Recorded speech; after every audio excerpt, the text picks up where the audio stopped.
아멘. 이제 광고 말씀드리고 또 칼럼에서 적었던 것처럼 저희 부부가 1월 27일 날 출국해서 3주 동안 미국의 휴스턴 서울교회에 2주 동안은 가정교회 연수를 받고 또 한 주간은 목회자 세미나에 참여하게 됩니다. 뭐 가정적으로나 교회적으로나 다녀올 수 있는 그런 상황은 형편은 안 되는데, 지난주에 칼럼을 통해서 말씀드리는 것처럼 또 그런 제한이 있었고 또 그것이 하나님의 인도하심이라 생각하고 이렇게 다녀오게 됩니다. 이제 휴스턴 서울교회는 최영기 목사님이 이제 담임으로 부임하면서, 최영기 목사님은 가정교회를 해야겠다 이런 말씀은 하지 않았고, 그냥 그분이 사실은 평신도 장로님으로 이렇게 섬기시다가 그분이 이제 미국에 유학을 가서 이제 전자공학으로 박사학위까지 하시고, 그 실리콘밸리에서 연구원으로 일하시면서 오히려 미국에서 이제 요한복음을 읽다가 30살에 그분이 회심을 했습니다. 그리고 이제 평신도 사역자로 섬기다가 40이 넘어서 또 하나님의 부르심으로 신학을 하시고, 그리고 이제 첫 번째 부임했던 담임 목회로 부임했던 교회가 휴스턴 서울교회인데, 최영기 목사님은 그냥 정말 단순하게 성경대로의 교회, 성경에 보니까 가정에서 모였더라, 성경에 보니까 모일 때마다 이렇게 서로 떡을 뗐더라, 그리고 그 가정교회 리더들이 목양을 하였더라, 이제 그걸 보면서 이제 그 교회를 한번 시작해 본 것입니다. 10년을 그렇게 하다 보니까 영혼 구원하고 제자 삼는 열매들이 나타나는데, 어느 그 미국에 있는 그 이제 기독교 신문사에서 세미나 한번 하면 어떻겠냐 해서 세미나를 했는데, 뭐 몇 명이나 오겠냐라고 생각을 했는데, 그리고 계속 할 생각도 아니었는데, 현수막을 보니까 그 신문사에서 현수막을 만들어 왔는데 제1회 목회자 세미나 이렇게 달아왔더래요. 그러면 1회라는 것은 2회도 있고 3회도 있을 수 있는 건데, 어쨌든 그렇게 했는데 목회자분들이 오시고, 그리고 이제 한국에서도 오시고, 그리고 이제 2회, 3회 되면서 이제 그렇게 가정교회 일종의 운동이 시작된 지 30년이 됐습니다.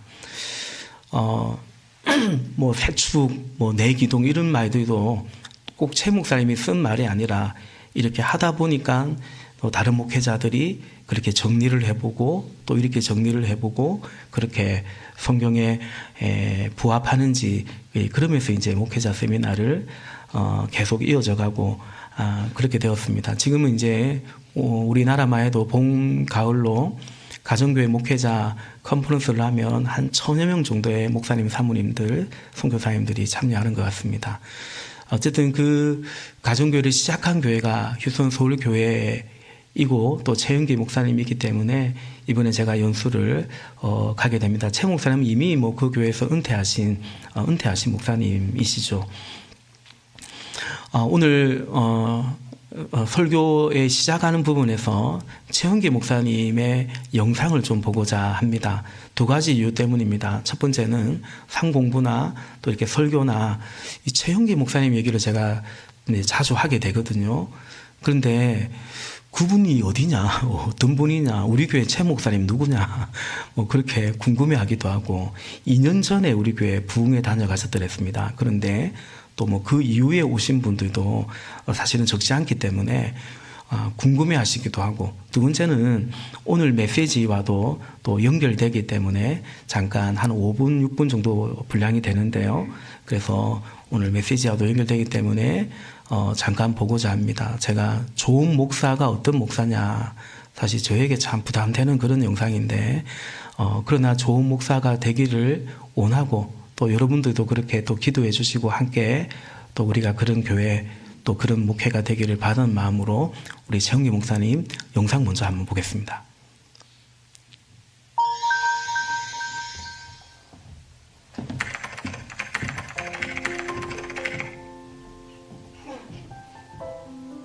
제가 아주 썩 좋은 목사라고 생각하지 않기 때문에 좀 답하기가 조금 좀 그렇습니다.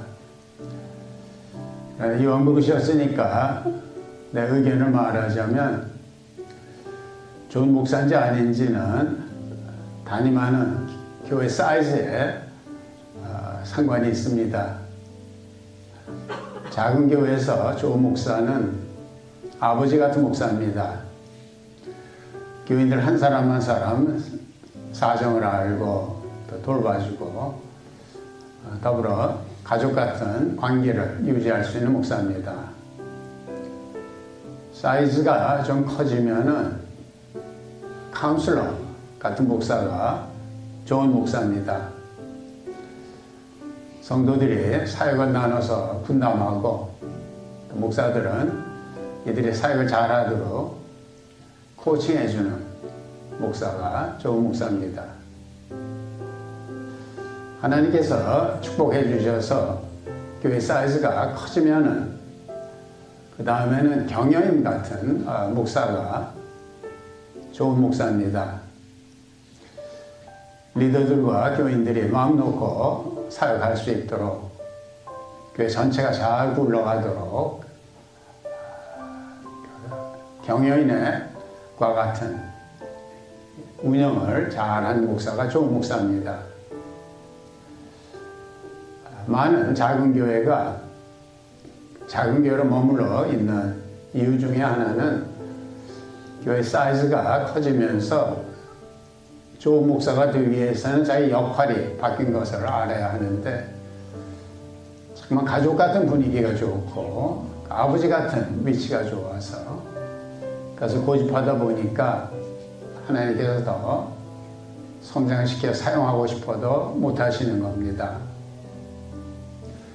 거꾸로 큰 교회에서 부목사 하던 사람들이 작은 교회에 와서 목회를 잘 못하는 이유는 큰 교회에서 경영인과 같은 이런 역할을 감당하다가 작은 교회에 와서 아버지 같은 역할을 해야 한다는 것을 모르고 큰 교회에서 목회하듯이 하기 때문에 어려움을 겪는 겁니다. 이것은 그냥 기능면에서 말하는 것이고 더 중요한 것은 좋은 목사로서의 자질이죠. 좋은 목사로서의 자질은 너무 많기 때문에 일일이 다 열거할 수 없겠지만은 모든 것이 다 부족하더라도 이 두 가지만은 꼭 있어야 할 자질을 말하라고 하면은 이것이 말씀과 기도입니다. 목사는 말씀의 전문가, 기도의 전문가가 되어야 합니다. 말씀의 전문가라는 것은 많은 신학적인 지식을 습득하고 성경을 많이 읽고 하는 것도 포함될지 모르지만은 말씀을 통해서 하나님을 알고 하나님의 마음을 아는 것을 의미합니다. 그래서 말씀을 통해서 하나님을 마음을 알고 그분의 소원을 알아서 거기에 따라서 교인들을 인도하는 이런 목사가 좋은 목사인 겁니다. 또 목사는 기도의 전문가가 되어야 합니다. 기도의 전문가가 된다는 것은 길게 기도하고 열심히 기도하고 하는 것도 해당이 될지 모르지만은 무엇보다도 하나님과의 기도를 통한 깊은 교제를 통해서 하나님의 음성을 들을 수 있는 이런 목사가 되어야 합니다. 그래서 하나님의 음성을 분명히 듣고 이에 따라서 성도들을 인도하고 또 성도들의 사정을 속속히 알아서 이들을 하나님께 아뢰어서 이들의 문제 해결이 되도록 하고 우리 목사님이 기도하면은 반드시 응답이 된다 하는 이런 신뢰만 심어줄 수 있다면 그 사람은 훌륭한 목사라고 말할 수 있겠습니다. 한 가지만 덧붙인다면은 목사는 문자 그대로 목자입니다. 목자가 영어로는 똑같은 단어, 셰퍼드지요. 그래서 목자라고 하면은 양을 푸른 초장, 맑은 시냇가로 인도할 수 있어야 합니다. 교회 존재 목적은 영원권에서 제자 맺는 것이라는 분명한 확신을 갖고 이러한 교회 존재 목적을 교인들에게 잘 전달해서 이들의 마음이 뜨거워지게 만들고 그리고 이들이 이러한 목적을 달성할 수 있도록 저희들을 돕고 준비시킬 수 있는 목회적인 기술을 가져야 한다고 생각을 합니다.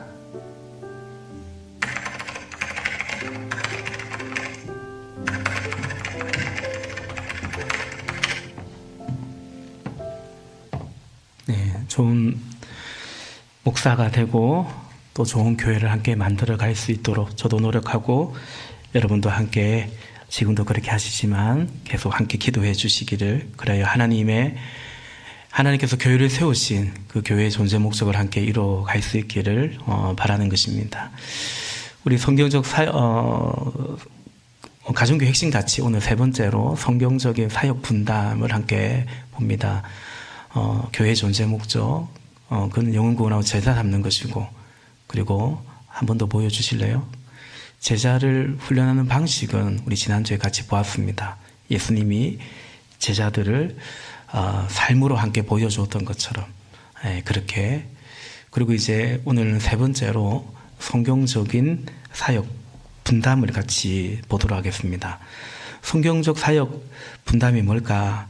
원칙이 뭘까라는 것입니다. 오늘 읽은 이 본문의 말씀입니다. 어떤 사람은 그분이 그러니까 교회의 머리가 되신 주님께서 어떤 사람은 사도로 어떤 사람은 예언자로 어떤 사람은 복음 전도자로 또 목사와 교사로 삼으셨다 세우셨다라는 것입니다. 그것은 그렇게 한 것은 12절에 성도들을 준비시켜서 그 성도들이 봉사의 일을 하게 하고 함께 그리스도의 몸을 세우게 하려는 것이다 라는 것입니다. 그러니까 사역을 분담한다고 했으니까 그 다음 PPT 볼까요? 한마디로 오늘날 사도, 예언자, 복음 전도자, 목사와 교사를 말씀 사역자라고 보는 거죠. 정규적인 신학 교육 과정을 거치고 또 공교회 교단에서 인정한 그래서 이제 안수를 받은 사역자, 우리 교회에서는 이제 제가 해당이 됩니다. 하나님께서 그렇게 그 교회의 사역자를 세우셨는데 이 사역자와 그리고 성도들이 어떻게 주의 일을 분담해서 그리하여 함께 그리스도의 몸을 세워갈 것인가, 이것이 이제 성경적 사역 분담, 오늘 가정교회 핵심 가치 중에 세 번째요, 오늘 메시지의 주제가 됩니다. 다음 그림 볼까요? 말씀 사역자, 목회자의 역할은 뭐냐면 성도들을 준비시켜서 그들로 하여금 봉사의 일을 하게 하고, 봉사의 일을 뭐냐면 우리가 주차 봉사도 있고 주방 봉사도 있고 여러 교회 봉사가 있습니다. 교육부서에서 봉사하기도 하고 목장에서 가정교회에서 목자 목녀로 아마 우리 교회 처음 오시면 이런 용어들도 조금 이상하게 들릴 수 있는데 구역장, 셀리더 그런 개념입니다. 이상한 거 아닙니다. 낯설긴 하죠. 다 봉사인데요. 근데 그 봉사의 핵심은 뭐냐면 목양입니다. 제가 그런 말 하죠. 주방에서 국수를 삶아도 국수는 결국 왜 삶습니까? 그 PPT 계속 띄워주십시오. 국수는 결국 왜 삶습니까? 먹으니까요. 그래서 먹는 사람을 생각하고 삶는 것입니다. 우리가 주차 봉사를 하면 차를 이제 안내하는 것 같지만 결국은 그 속에 있는 운전자나 동승자나 우리 성도를 혹은 방문자분들을 섬기는 것이고, 제가 방송실에 우리 섬기는 지체들한테도 찬양 가사나 그냥 엔터하면 누르면 찬양 가사 넘어가고 그냥 컴퓨터 보고 넘어가고 할 수 있지만 결국은 예배하는 해중을 이걸 제때제때 잘 넘겨주면 많은 성도님들이 예배를 훨씬 수월하게, 그죠? 사실 방송실 섬김이라는 게 평소에 누가 있는지도 몰라요. 근데 뭐가 잘 안 되면 뒤를 딱 돌아보지 않습니까? 뭐하노 이거 뒤를 돌아보지 않습니까? 그러니까 항상 이 사람을 섬기는 거죠. 그러니까 그래서 결과적으로 보면 양떼를 같이 목양하는 그게 이제 성경에서 말하는 봉사의 일입니다. 그래야 함께 그리스도의 몸을 그렇죠. 그리스도의 몸이 교회죠. 교회를 세우는 것이다. 이것이 성경적 사회 분담의 원칙이다라는 거죠. 근데 저희 교회는 세번역 성경을 보고 있는데요. 이유는 이제 우리 잘 알아는 자녀들 또 이제 막 예수 믿는 분들 그분들이 조금이라도 더 쉽게 말씀을 접할 수 있도록 그 이유로 세번역 성경을 그리고 원어에서 우리말로 번역했을 때 잘된 번역이라고 생각하기 때문에 물론 완벽한 번역은 없지만 대한성서공회에서도 인정한 번역이기 때문에 우리 교회에서는 세번역 성경을 보고 있죠. 그런데 이전에 보면 바로 직전에는 지금도 이제 대한성서공회에서 발행하는 2가지 버전이 있는데 많이 보는 것은 아직도 개역 개정 성경을 많이 봅니다. 근데 개역 개정 성경 전에는 우리 어른들은 좀 아실 건데 개역 한글 성경이 있었습니다. 우리 그 개역 한글로 한번 볼까요? 에베소서 4장 11절 12절에 보면 이렇습니다. 그가 혹은 사도로 혹은 선지자로 혹은 복음 전하는 자로 혹은 목사와 교사로 주셨으니 12절 이는 성도를 온전케 하며 봉사의 일을 하게 하며 그리스도의 몸을 세우려 하심이라 이렇게 번역되었습니다. 그러니까 12절의 핵심은 성도를 온전케 하며라고 번역했습니다. 누가요? 그리고 봉사의 일을 하며라고 번역한 거예요. 그래서 11절에는 그 사역자들이 성도를 온전하게 하고 봉사도 하고 그리스도의 몸도 세우고 이제 이렇게 번역이 되었는데 그 뒤로 개역 개정에서는 이렇게 번역합니다. 12절만 보겠습니다. 이는 성도를 온전하게 하여라고 번역이 되어 있습니다. 그래서 그들로 하여금 봉사의 일을 하게 하며 함께 그리스도의 몸을 세우려 하심이라 이렇게 번역합니다. 우리 목사님들이 최 목사님도 그런 말씀을 하시는데 이 하며와 하여의 차이점이 굉장히 우리 안의 인식 또 실제로 교회의 모습들의 큰 차이로 나타났다 그런 말씀을 해요. 그러니까 성도들은 목회자들은 성도들을 잘 훈련시켜서 온전케 하고 세번역으로 보면 그들을 준비시켜서 그들이 같이 목양을 하도록 하고 그리고 여러 사역이 있지만 핵심은 목양입니다. 예수님께서 베드로에게 내 어린 양을 먹이라 했거든요. 양을 먹이는 여러 모습들이 있는 것입니다. 타갑으로 섬기기도 하고 또 새가족부로 섬기기도 하고 여러 모습이 있지만 결국은 우리는 영혼을 사랑하고 이웃을 사랑하고 주의 양떼를 함께 목양하는 거죠. 그리고 이제 결국 그것이 교회의 존재 목적이기 때문에 그리스도의 몸된 교회를 함께 세우라라는 거죠. 그런데 그것이 사역자들이 다 하는 일이 되면은 한계가 있고 그러면 사역자들은 다른 일에 너무 많이 분산되면 결국 성도들을 온전케 하는 그 일에 소홀해지게 되고 그러다 보면 쉽게 말해서 은혜를 끼치지 못하고 은혜를 받지 못하면 신자들이 무슨 힘이 있어서 봉사를 하고 목양을 하고 교회를 같이 세워갈 수 있겠느냐라는 거죠. 저희 교회에서는 한두 번 말씀드렸지만 이 선순환이 일어나야 되는데 자칫 반대의 경우가 있을 수 있다라는 거죠. 사도행전 7장에 보면 7 집사님을 세우는 장면이 나오지 않습니까? 예루살렘 교회 초대 교회가 외부적인 핍박과 박해는 여전히 있었지만 그러나 서로 떡을 떼며 마음을 같이 하며 참 하나가 되었더랬습니다. 근데 처음으로 내부적인 갈등이 생긴 거예요. 헬라파 이제 가부들과 그 당시 가부는 이제 약자들이죠. 히브리파 가부들을 교회가 돕는데 이게 갈등이 생긴 거예요. 그때 이제 교회 리더가 되는 사도들이 어떤 결정을 했냐면 너희 가운데 지혜와 성령이 충만한 사람 7을 세우라라고 말합니다. 그리고 우리는 말씀 전하는 일과 기도하는 일에 더 집중하고 이렇게 구제하는 일 이게 별로 중요하지 않은 일이 아니란 뜻은 아니에요.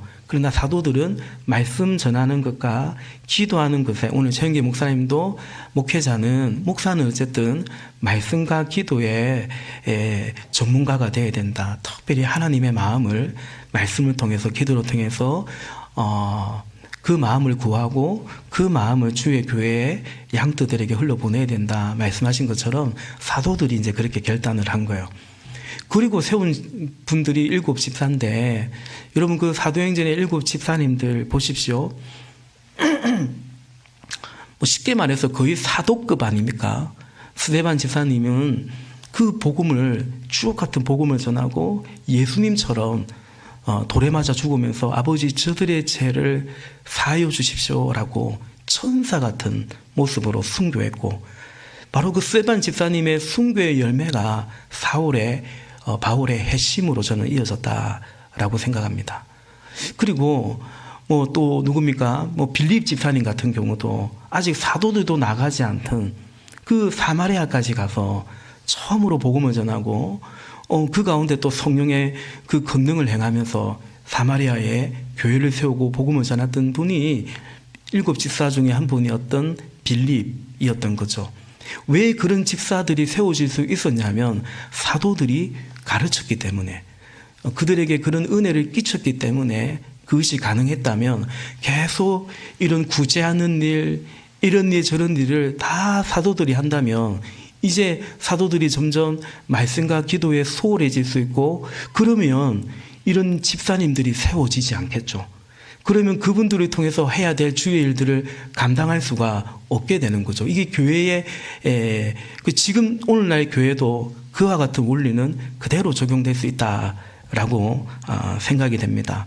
성경이 말하는 팩트, 핵심은 이것입니다. 목회자는 성도들을 온전하게 하고 준비시키고, 그리하여 그들이 함께 봉사의 일, 목양을 하도록 하고, 우리 교회는 상당 부분 그렇게 함께 해가고 있다 생각합니다. 감사하죠. 그리고 교회를 그리스도의 몸을 세워가고 있습니다.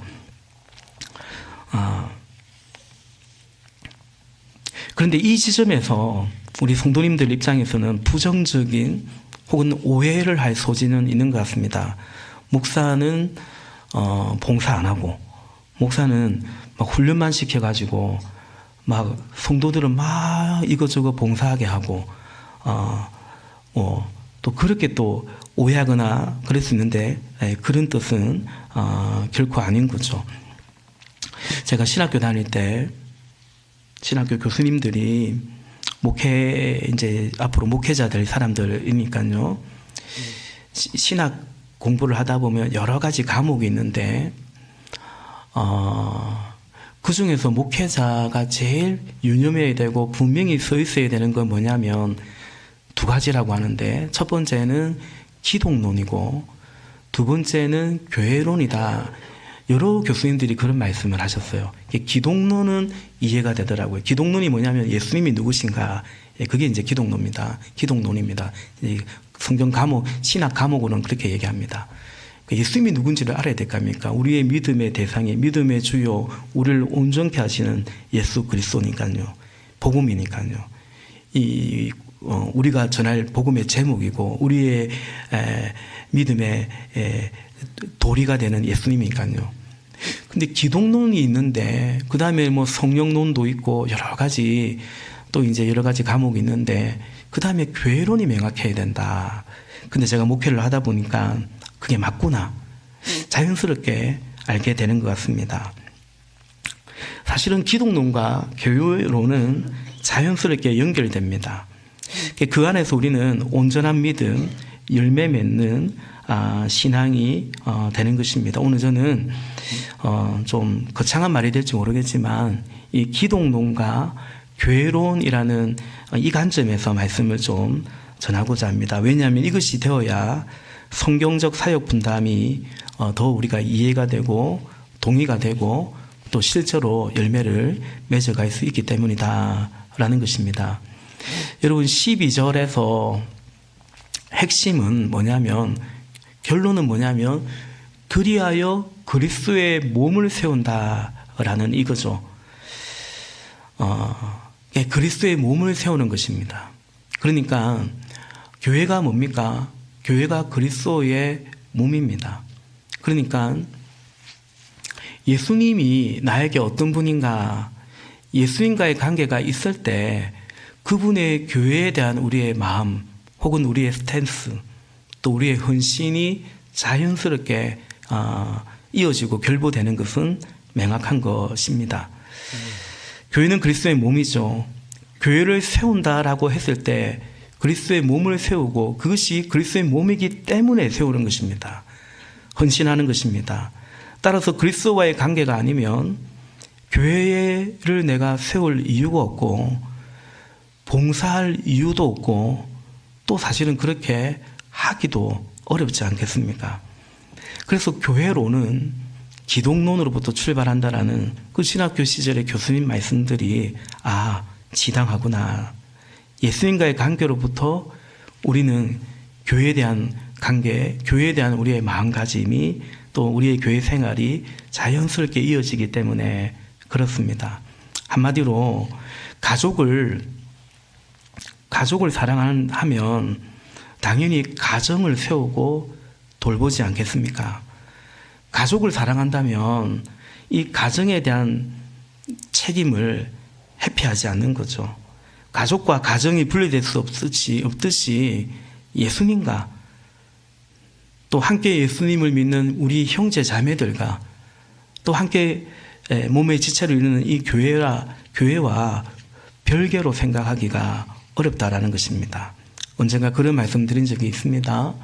우리 교회 이름 때문만은 아니고 우리에게 예수님이 보배가 맞다면, 보배로우신 예수님이 맞다면 우리에게 교회는 보배이신 그분의 교회이므로, 나의 보배이신 그분의 교회이므로 보배로운 예수 교회이어야 한다.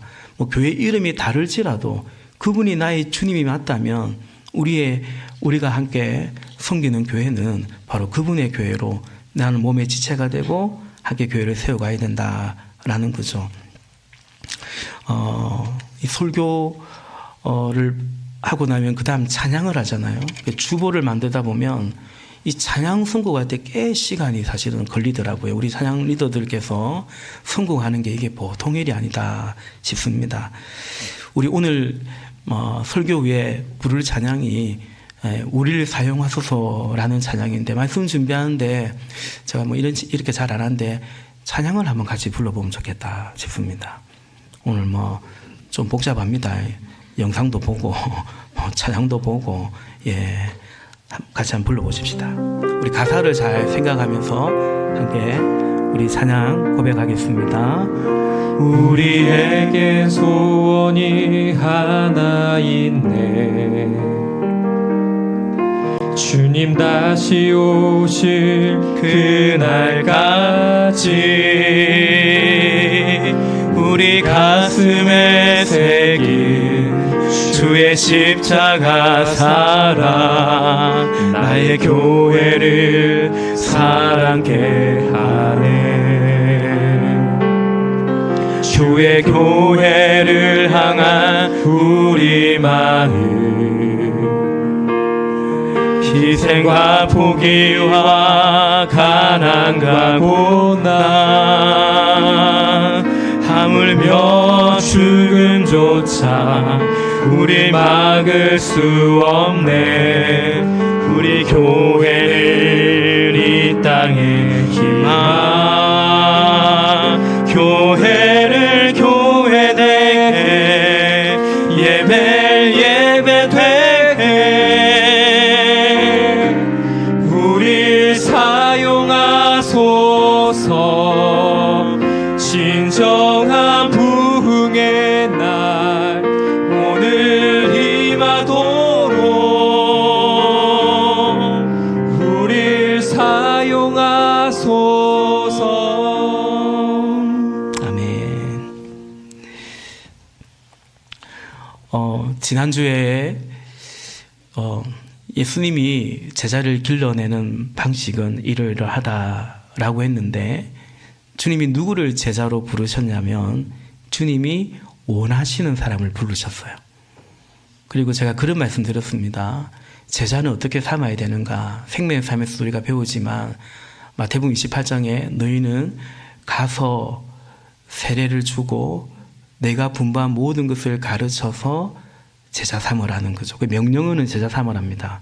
제자를 삼기 위한 하나의 방식, 수단, 그거 뭐냐면 가라, 세례를 주라, 가르쳐 지키게 하라. 뭐 압니다. 이렇게 배우고 또 우리가 알고 또 하려고 합니다. 근데 지난주에도 그런 말씀 드렸습니다. 그걸 우리가 원해야 하지 않겠냐는 거죠. 예수님이 우리를 제자 삼기를 원하셨듯이 제자는 그분이 제자 되어라, 제자 삼으라. 그분이 원하시는구나. 그분이 원하시는 것을, 그분의 소원을 나도 원하고 나도 그 소원이 나의 소원도 되는 것이 제자죠.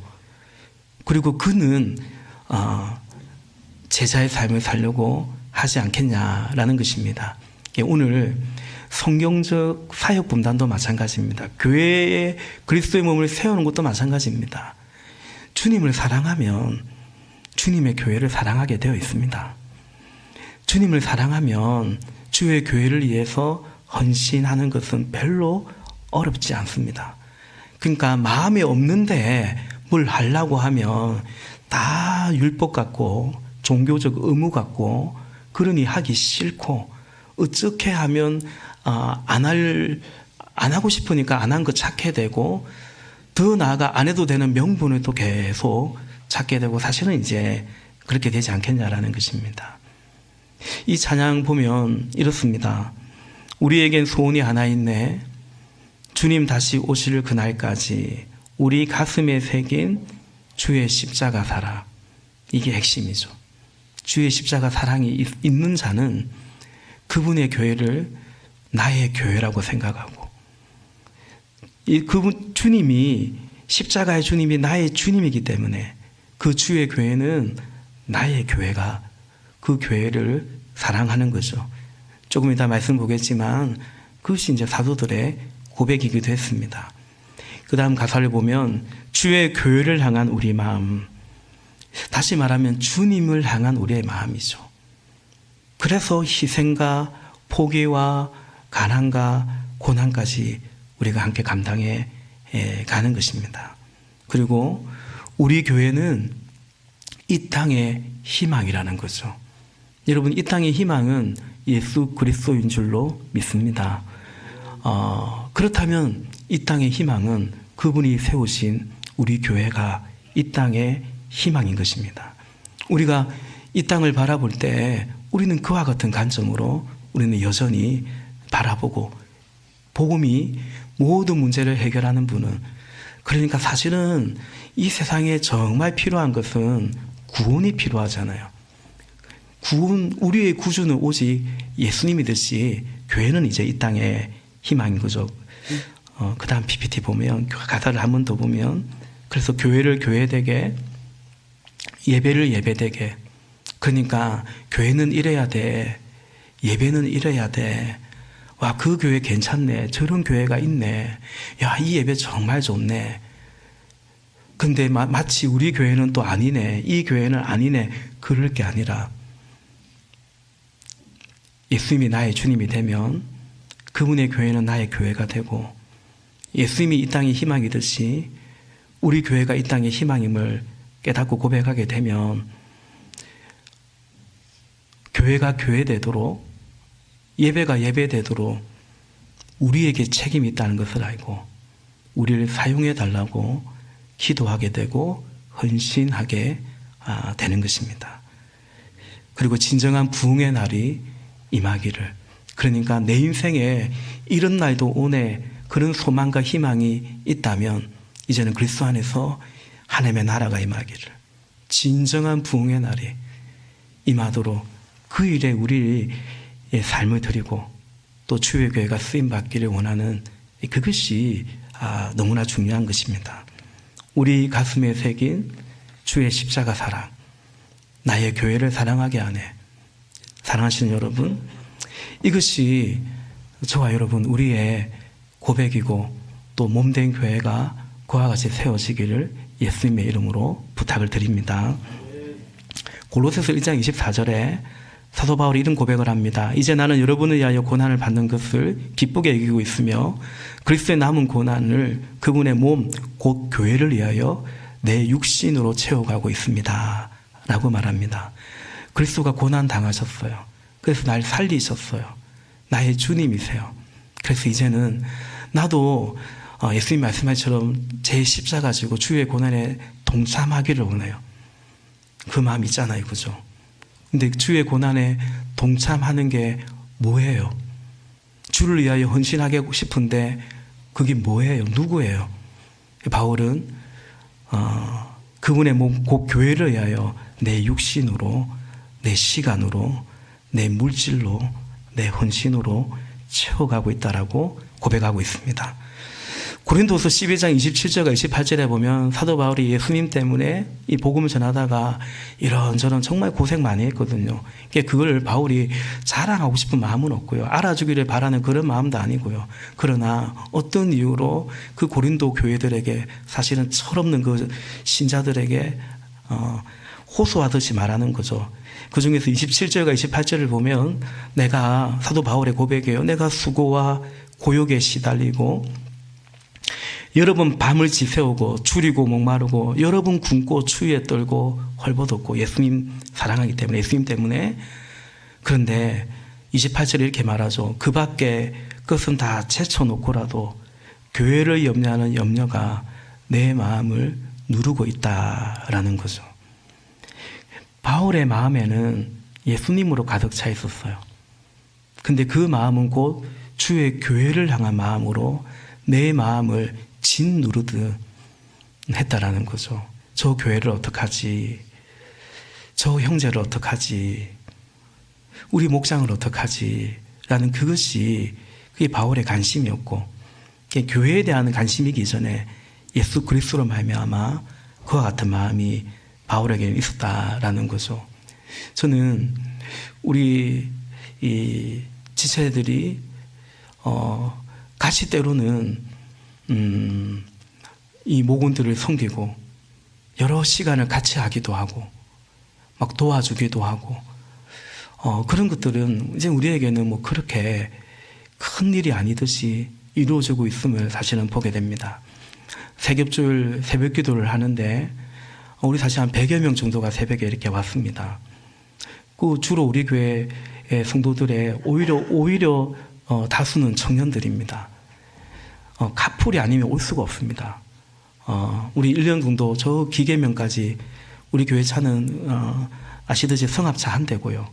나머지는 다 카풀로. 그래서 우리 간사님이 이런 얘기를 하더라고요. 목사님, 막 카풀 정도는 이제 막 그냥 합니다. 근데 그냥 꼭 오는 길에 카풀만도 아니에요. 보니까 입으로 어디까지 가서 그걸 계속 태우고. 근데 목회 일기를 보면 어떤 감사 나눔이 굉장히 만나면 내가 카풀로 섬겼기 때문에 운전으로 섬겼기 때문에 그래서 일주일 동안 안 빠지고 올 수 있었다. 그런 고백이 그런 감사가 있는 것을 또 보게 됩니다. 제가 전도사 시절에 근데 뭐 그때 한 39 정도 됐을 때입니다. 제가 신학을 늦게 했기 때문에 어느 지방의 교회에 있었는데 제가 이제 여러 달 동안 너무 마음이 어려웠습니다. 간도해야겠다. 그 교회를 간도해야겠다는 게 아니라 그냥 이 사역을 간도해야겠다. 부끄럽지만 그런 생각을 했더랬습니다. 이유는 실망 때문이었습니다. 보통 우리 이제 직장생활 하다 보면 청년들이 이렇게 입사를 해가지고요. 1년 안에 그만두는 경우가 의외로 되게 많습니다. 큰 이유가, 그 중에 제일 큰 이유가 뭐냐면 자기의 미래를 딱 보이거든요. 근데 그 미래에 대한 소망이 없으면 아마 이제 힘이 빠지는 거죠. 같이 일하는 대리를 보는 거예요. 한 3년, 4년 지나면 대리가 될 것 같은데 딱 저 대리 보는데 저게 나의 미래란 말이야. 그리고 과장님 보니까 한 7, 8년 되면 과장 될 것 같은데 와, 저게 나의 미래란 말이야. 부장님, 그 다음에 뭐 임원을 봐도 아마 됐다, 막 그만두자. 그런 것 같아요. 제가 사실 그때 그랬습니다. 부목사님들을 보고 또 이제 담임 목사님 보면서 이 교만해가지고요. 저게 나의 미래인가. 그 교회가 한 500명 출석하는 꽤 사이즈가 있는 교회였는데, 뭐 그게 이제 또 성공이라면 성공이라고 본다면, 이런 생각이 들더라고요. 첫 번째는 저렇게 성공할 자신도 없지만 저게 성공이라면, 그리고 두 번째는 과연 저게 또 성공인가 싶기도 하고, 그러니 그러면 내가 왜 이걸 해야 되나 라고 생각이 드니까 먹고 살려면 해야 되겠더라고요. 또 그 생각이 드니까 내가 뭐 이 정도 법 받고 일하면서 이걸 해야 되나. 죄송하지만 그때 사례가 정말, 저는 한 번도 어디 교회를 갈 때 사례를 얼마 받기로 하고 그런 걸 받아보고 간 적이 없어요. 그러니까 저 때까지만 해도 그냥 종은 말 그대로 사례니까요. 사례는 주는 대로 받는 거거든요. 근데 교회는 작지 않은데 이렇게 박하게 주나, 이런 생각이 들기도 하고, 또 제가 또 사회생활을 하다가 돈을 벌다 갔기 때문에 막 그런 생각이 들었어요. 근데 아내에게도 한번 살짝 얘기도 하곤 했는데 별로 심각하게 안 받아들이더라고요. 아마 제가 또 그렇게 심각하게 얘기를 안 한 것 같기도 하고요. 그때 주님이 여러 달 그런 시간을 보내고 있는데 제가 그때 제일 많이 했던 뭐냐면 교회 봉고 촬영 운행하는 일이 제일 큰 저의 주로 메인 하나의 잡이었어요. 그날도 봉고차를 끌고 늘 불평이 뭐냐면 스틱이었거든요. 그리고 그렇게 차가 자주 막히는 그 터널을 통과해야 되는데 하여튼 힘들었어요. 하여튼 가는데 그 나이트클럽 홍보하는 차들이 쫙 가더라고요. 그 지방 도시다 보니까. 그래서 왜 경차가 한 7, 8대 쭉 가면 눈에 띄잖아요. 그거 가지고 바람 풍선으로 위에 해가지고 무슨 나이트클럽 이렇게 소리도 나고 무슨 나이트 이래가지고 뭐 쫙 일러 가는데 순간 제 머릿속에 성령께서 제 마음에 어떤 마음을 주시냐면, 너 있잖아, 저 차 운전 안 하고 이 차 운전하는 거 고마운 줄 알아야 된다. 감사하더라고요. 내가 저 차 운전하지 않고 교회 차 운전하는 게 참 감사구나. 근데 그거 얼마 안 가더라고요. 근데 주님이 제 마음속에 너 왜 간두려고 하냐. 교회 때문에. 또 그 선배 사역자들 보니까, 그리고 사실은 그 교회 성도들을 보면서도 많이 실망했어요. 특히 중직자들이 그 사무실에 와가지고 담임 목사님 얘기를 함부로 하고, 목사님이라고도 하지 않아요. 막 그렇게 하고. 그러니까 다 이게 뭔가, 근데 목사님 앞에서는 또 안 그러죠. 이게 무슨 이런 쇼를 왜 해야 되는가, 막 이런 생각이 들기도 하고. 어쨌든 그랬습니다. 교회 때문에, 사람들 때문에. 주님이 제 마음속에 너는 나의 종이고 주의 종이라 하는데 나 때문에가 왜 없냐는 거죠. 간두더라도 나 때문에 간두어야 될 거 아니냐고. 그런 마음이 들었고요. 그리고 또 한 가지 주신 마음은 뭐였냐면, 제가 마음이 아팠는데 주님이 위로해 주시고, 그리고 더 나아가서는 나도 아프다라는 마음을 주셨어요. 내 힘든 것만, 내 아픈 것만 생각했지, 주의 교회를 내가 봐도 참 왜 이럴까 싶은데 주님이 이 교회를 보시면서 주님의 마음이 어떤가를 제가 생각을 못했던 거죠. 그냥 나 힘든 것만 생각했던 거죠. 그러면서 주님께서 제 마음속에, 이건 물론 주님과 저와의 관계 안에서 일이죠, 제 마음속에 똑똑히 반하라, 이런 마음을 주셨어요. 똑똑히 그냥 반하라. 핵심은 그렇습니다. 교회 사역자인 제가 교회론과 기독론이 연결되지 못하고 있었던 것 같아요. 교회만 봤지 그 교회의 머리가 되시고 그 교회의 주가 되시는 예수님을 내가 바라보지 못했을 때, 교회 사역자인 나도 그냥 막 이제 막 간둬버려야겠다, 이런 생각을 했더랬습니다. 말씀을 정리하면서 두 가지 말씀을 전하고자 합니다. 첫 번째는 우리는 가정교회 정신이 성경대로이지 않습니까? 우리는 사역 분담을 이루어 가는데 성경적 사역 분담을 이루어 가기를 원하고, 그리하여 그리스도의 몸을 함께 목양을 감당하고 계속해서 그리스도의 몸을 함께 세워가기를 원한다라는 말씀입니다. 우리는 여러분 이 일을 잘 감당해 가고 있습니다. 목양을 같이 하고 있습니다. 우리 신자들에게는 신방이라는 말이 더 이상 목회자의 용어가 아니고 우리 성도들 중에 상당수 지체들의 이 실제로 행하고 있고, 우리에게는 그런 표현이 되어 있습니다. 실제로 신방을 하죠. 목사님, 저는 여러분이 더 주님 사랑하도록 그러지 않습니까? 자주 드릴 말씀인 것 같아요. 예수님이 베드로에게 내 어린 양을 먹이라 했지만 너 이거 잘할 수 있냐? 너 내 양을 사랑하느냐 물어보지 않으셨고요. 예수님이 네가 나를 사랑하느냐고, 네, 내가 주님을 사랑합니다. 그러니까 여러분이 목자 잘하도록, 목양을 잘하도록, 그건 두 번째고요. 주님 사랑하실 수 있도록 그걸 잘, 어쩌든지 부족하지만 그걸 잘 돕는 것이 이 목회자인 저의 역할이라 생각하고 해가기를 원합니다. 하나만 더 말씀드리면, 오늘 말씀 가운데 적용한다면 그리스도의 주 되심을 잊지 마시기를 바랍니다. 기독론이 없는 교회론으로 빠지지 않기를 원한다는 거죠. 하나님을 사랑하는, 나를 사랑하는 것이 아니라, 예수님을 믿는 나를 믿는 것이 아니고 정말로 주님을 믿고 주님을 사랑하는 저와 여러분, 우리 모두가 될 수 있기를 바라는 것입니다. 예배 가운데서도 이 예배 통해서 제일 중요한 것은 내가 만족하는 것이 아니라 우리 예배를 하나님이 기뻐 받으시기를 진정 사모하고, 그것이 나의 예배에 대한 만족이요, 바람이 되는 그런 것입니다. 하나만 더, 진짜 하나만 더. 교회를 고마워하는 마음을 갖기를 바랍니다. 그리고 더 나아가 외람되지만 주의 종을, 목회자를 사랑하고 고마워할 수 있기를 바랍니다.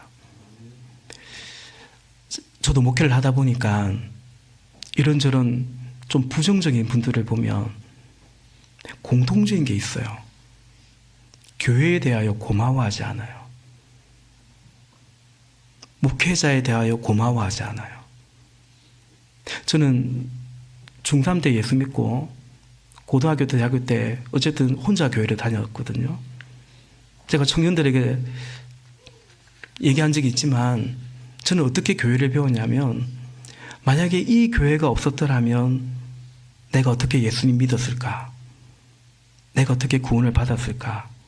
우리는 그렇게 배웠고, 실제로 저는 그 교회에서 예수님 믿었기 때문에 그런 고마운 마음을 가지고 이렇게 기독론이 어떠니 교회론이 어떠니 그런 건 배우지 못했지만 그런 마음으로 교회를 다녔고 섬겼던 것 같습니다. 그리고 목사님들을 그렇게 대했던 것 같습니다.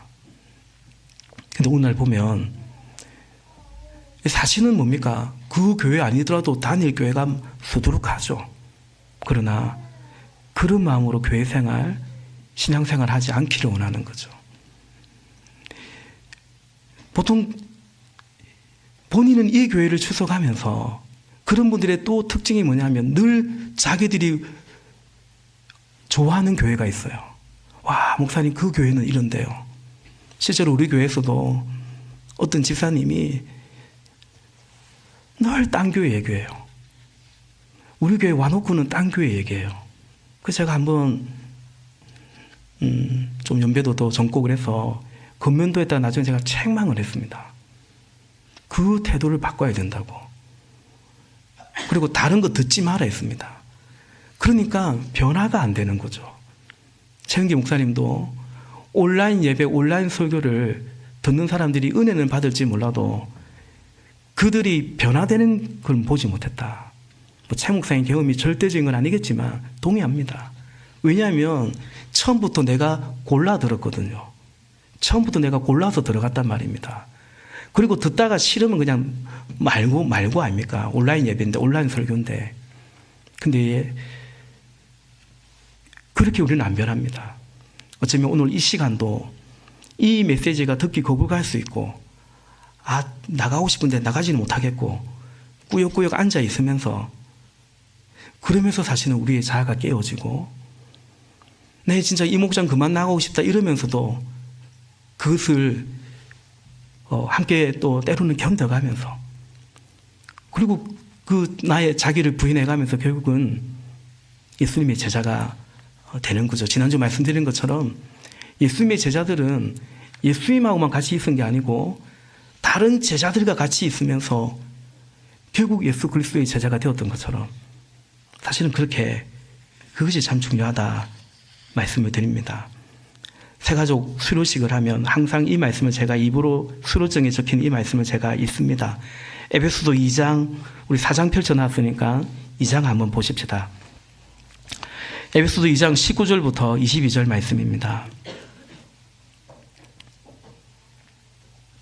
교독에서 봉독하겠습니다. 그러므로 이제부터 여러분은 외국 사람이나 나그네가 아니요 성도들과 함께 시민이며 하나님의 가족입니다. 여러분은 사도들과 예언자들이 놓은 기초 위에 세워진 건물이며 그리스도 예수가 그 모퉁이 돌이 되십니다. 그리스도 안에서 건물 전체가 서로 연결되어서 주님 안에서 자라서 성전이 됩니다. 그리스도 안에서 여러분도 함께 세워져서 하나님이 성령으로 거하실 초소가 됩니다. 아멘. 이제부터 여러분은 외국 사람이나 나그네가 아니요 외지인이 아니라는 겁니다. 교회를 출석하는데 계속 남의 교회처럼 출석하지 않는 겁니다. 이제 성도들과 함께 시민이며 하나님의 가족이 되어서 그 예수 서도들과 승리자들의 목회자들의 기초 위에 세워지는데 그 모퉁이 드는 예수님이죠. 자, 그런 얘기합니다. 목원이 있고 목자가 없으면 가정교회를 할 수 없다. 모이지 못합니다. 라고 얘기합니다. 대신에 목자가 있으면 모일 수 있습니다. 왜냐하면 교회는 사도들과 선지자의 터 위에 세워지기 때문에. 그렇다고 그들의 교회라는 뜻은 아닙니다. 그 교회의 모퉁이 돌은 예수 그리스도, 교회의 머리는 예수 그리스도죠. 그래서 그 사도들과 선지자들과 오늘날 따지면 이 목회자가 딴소리 하지 않아야 되는 겁니다. 모퉁이 대신 예수 그리스도를 전하고 그분이 원하는 교회, 그 존재 목적을 이루어가는 그것이 이제 오늘 최영기 목사님도 말한 것처럼 목회자의 중요한 역할이죠. 성도들이 영혼권하고 제자 삼는 데 관심이 없어요. 별로 그거 좋아하지 않아요. 그럼에도 불구하고 다시 목회의 어려움은 그런 거거든요. 사람들이 별로 좋아하지 않는 것도 이게 맞으니까 이게 옳으니까 이렇게 해야 된다고 어쩌든지 성도들의 여론도 있지만 그러나 주님이 원하시는 것은 뭔지 지난주 말씀드린 것처럼 안 그러면 종교 소비자들이 되고 그런 고객 만족의 교회가 되어버리면 예수님의 교회가 되지 못하기 때문에 어쨌든 그 길까지도 어쨌든 목회자의 역할이고 뭐 십자가를 하면 십자가고 그렇게 가는 거죠. 그래야 결국 우리가 서로 연결되고 결합되어서 완성되어 가고 우리의 신앙 인격이 주의 교회가 완성되어 가는 것을 우리가 함께 그렇게 되어져 간다라고 말합니다. 우리 교회는 어쨌든 목회자는 저 하나밖에 없습니다. 사무총회를 해보니까 한 300명 정도가 이제 우리 교회 교인이 되어 있습니다. 저희는 교적을 거의 칼같이 자르거든요. 막 허수가 거의 없습니다. 우리 교회는. 예. 세례 교인이 많으면 총회비를 많이 내야 되더라고요. 그래서 저는 뭐 그것 때문은 아니지만 어쨌든 작년 12월에 목사님 저 졸업하고 갑니다 하면 이번 사무총회 때는 그냥 싹 뺍니다. 예, 뺍니다. 또 오면 다시 등록하라 그러고 그럽니다. 어쨌든 근데 목회자는 저 하나밖에 없습니다. 최근에 우리 교회 오신 분들이 그런 말씀들을 합니다. 뭐 우리는 성도들이 함께 봉사일을 하죠. 교회 들어오면 제일 먼저 주차팀을 만나죠.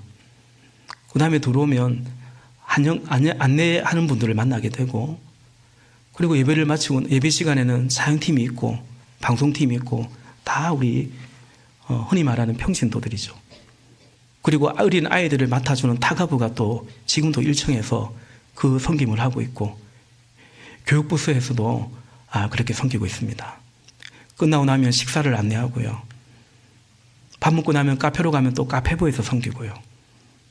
그렇게 섬겨가고 있습니다. 그래야 그리스도의 몸을 함께 세워가고 있습니다. 부족함이 많지만 성경적 사역 분담을 제가 잘나서가 아니라요.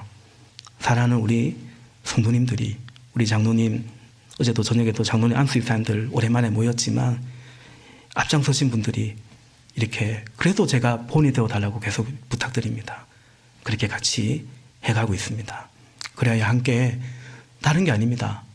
주님을 교회의 머리가 되시고 몸된 교회의 주가 되시는 주님을 기쁘시게 하고 그 주님의 뜻을 함께 이루어가기를 원하는 것입니다.